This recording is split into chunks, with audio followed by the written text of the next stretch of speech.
আসসালামু আলাইকুম। আজ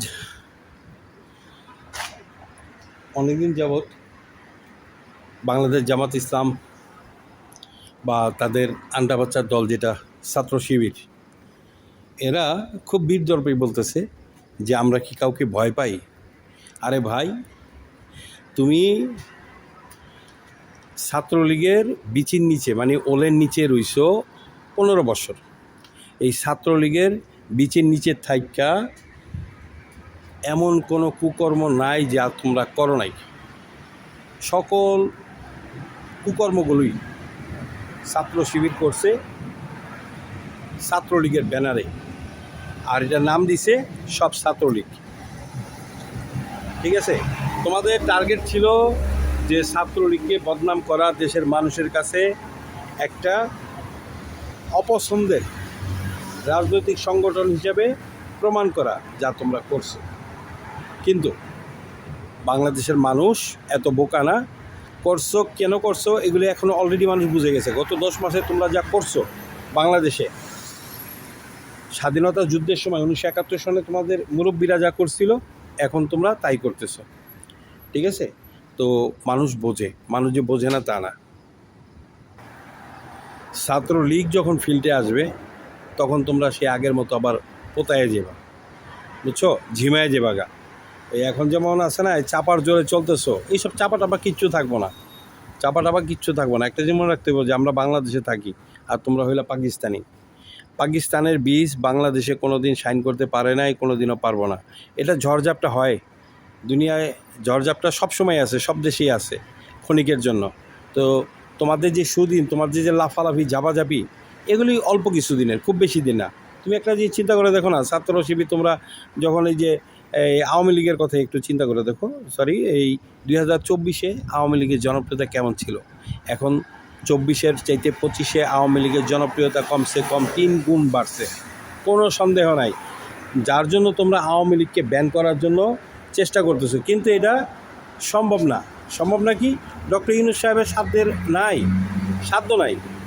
আওয়ামী লীগকে ব্যান করবো সেই সামর্থ্য ডক্টর ইউনূসের এখনও হয় নাই, কোনো দিন হবেও না।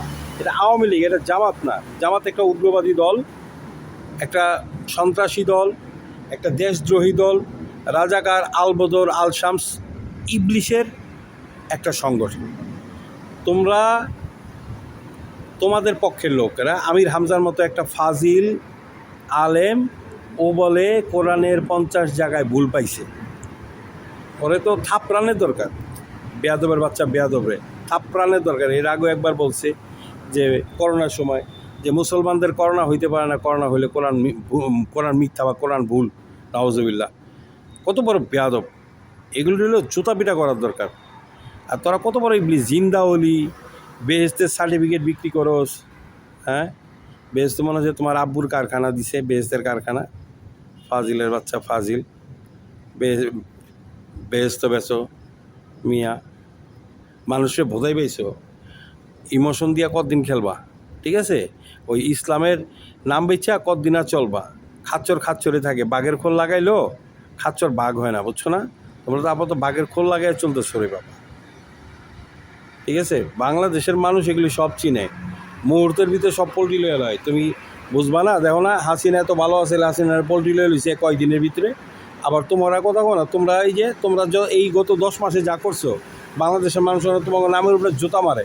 কারণ তোমরা যেই উগ্রতা, যেই নারীর অধিকার নিয়ে যেই খেলাটা খেলছো, তোমরা মাজার ভাঙছো। আরে মাজার ভাঙতে হবে কেন? আমাদের নবীজি কি এটা করছে নাকি কোনো দিন? আমাদের নবীজি ইসলামের পথে আছে মানুষকে মহব্বত দিয়া, ভালোবাসা দিয়া। ঠিক আছে, কাউকে জোর করে কোনো দিন ইসলামের পথে আনে নাই, অসভ্য পানা করে নাই। ঠিক আছে, এই মুসলমান দেশের ভিতরে সবচেয়ে কলঙ্কিত দেশ হলো পাকিস্তান। তোমাদের আইডল যারা, তোমাদের আব্বু যারা, এই আব্বুরা হলো দুনিয়াতে সবচেয়ে বড় কলঙ্কিত। ঠিক আছে, এই কলঙ্কিতরা দুনিয়াটার ভিতরে একবারে মুসলমানকে পচাই দিছে, একেবারে পচাই দিছে।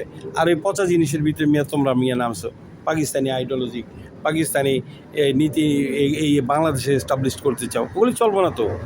আমরা বাংলাদেশিরা মুসলমান, আল্লাহ ভীরু, কিন্তু পাকিস্তানপন্থী না। পাকিস্তান মানে আল্লাহ না, পাকিস্তান মানে ইসলাম না। বুঝছো? পাকিস্তান মানে ইসলাম না, পাকিস্তান হলো একটা ফাজিল দেশ, যাদের দেশে কোনো মানব অধিকার নাই, মানুষের কোনো অধিকার নাই। যেই দেশে একটা নির্বাচিত সরকার 5 বছর টিকতে পারে না, ওরা হলো ফাজিলের বাচ্চা ফাজিল।